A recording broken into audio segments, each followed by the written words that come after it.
Bonjour à tous et à toutes, aujourd'hui je vous retrouve pour cette nouvelle vidéo avec Smoothie, donc pour l'aménagement de la cage de votre lapin ou de son enclos, peu importe, à vrai dire ça revient à peu près au même. Donc tout d'abord ça peut paraître bête mais malheureusement certains l'oublient, il faut que en permanence votre lapin ait accès à de l'eau propre et fraîche, donc qui doit être changée au moins une fois par jour. Cette eau peut être soit dans une gamelle, donc lourde, hein, surtout pas de gamelle en plastique, cela peut être toxique pour le lapin, ou dans un biberon, donc vous pourrez acheter en animalerie ou sur internet. Donc il faut savoir que c'est toujours mieux quand même de mettre une gamelle parce que c'est plus naturel pour le lapin. Dans la nature, ils n'ont pas de biberon. Votre lapin devra également avoir à manger, bien sûr, donc l'alimentation du lapin, donc ou du moins son alimentation principale doit être le foin. Donc concernant ce que j'appelle les compléments, vous avez le choix entre des granulés adaptés bien sûr, ou alors ce qui est mieux de la verdure, des fruits ou des légumes à condition que votre lapin y soit habitué. Je ferai une vidéo là-dessus, ne vous inquiétez pas. Donc le lapin doit également avoir un abri.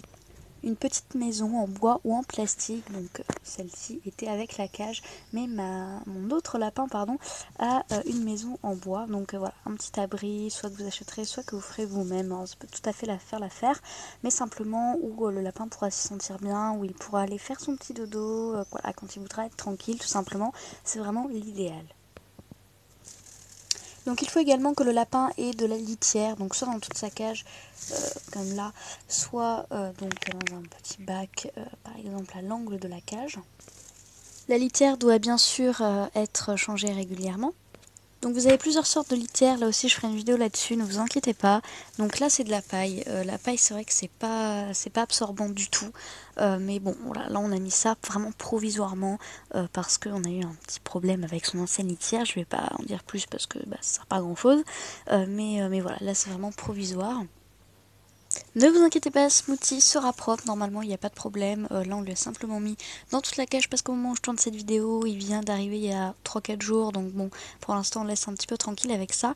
Et d'autant plus que contrairement à ce qu'on pourrait penser, contrairement à d'autres animaux, il est beaucoup plus simple d'apprendre à un lapin adulte d'être propre plutôt qu'un lapereau.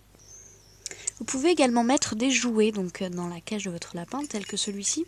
D'accord, donc ça ce n'est pas à Smoothie, c'est à Bianca, mon autre lapine naine qui a 5 ans, parce que Smoothie on lui a pas encore acheté de jouets. Donc voilà, par exemple, vous voyez, il y a des petits trucs en plastique comme ça, mais il y en a d'autres sortes que vous pouvez retrouver en magasin, sur internet, en animalerie, mais que vous pouvez aussi faire vous-même. Vous pouvez également prendre tout simplement un bout de bois pour qu'il se défoule dessus, ou même une pomme de pin, ça fera tout à fait l'affaire. Donc juste comme ça, j'avais oublié de vous le dire, mais voilà, concernant le foin, votre lapin peut soit avoir donc une boule en céramique comme ça que vous pourrez acheter en animalerie dans lequel vous mettez le foin, donc c'est ce qu'a Bianca, soit un râtelier comme Smoothie. Concernant la cage en elle-même, celle-ci doit quand même être assez grande pour avoir un maximum d'espace pour le lapin, en sachant que le lapin ne doit absolument pas rester 24 heures sur 24 dans sa cage, c'est mauvais pour lui. Elle doit faire minimum 1 mètre, 1 mètre 20 même de préférence, donc au niveau de la longueur. Concernant la largeur, on sera plutôt sur du 50 cm. Donc c'est toujours mieux si ce sont des barreaux comme ça partout. Voilà, vraiment pas de plexiglas parce que ça peut être mauvais pour le système respiratoire du lapin. Il va se sentir étouffé, il n'y aura pas assez d'air qui circulera. Donc moi j'avais fait l'erreur quand j'avais acheté la cage de Bianca d'en prendre une en plexiglas comme vous pouvez le voir, hein. Donc voilà, je ne juge personne, moi-même j'en ai fait l'erreur et bon voilà, je pense peut-être éventuellement la changer. Bon, Bianca a 5 ans, elle a toujours eu cette cage, elle n'a jamais eu de problème, mais bon, c'est vrai que c'est mieux quand même si c'est pas du plexiglas. Après, bon, tant pis, hein, enfin, je veux dire, si vous en avez acheté une en plexiglas sans le savoir, soit si vous pouvez, vous la faites rembourser et vous en rachetez une autre, soit sinon, tant pis. En tout cas, j'espère que cette vidéo vous aura plu et vous aura été utile. Donc je suis vraiment désolée pour la luminosité, hein, c'est le soir. Il fait nuit, donc voilà, c'est pas top. Mais bon, en tout cas, j'espère quand même que cette vidéo vous aura plu. Alors je vous dis à bientôt pour une prochaine vidéo et je vous fais plein de gros bisous. Et une caresse à vos petits lapinous aussi.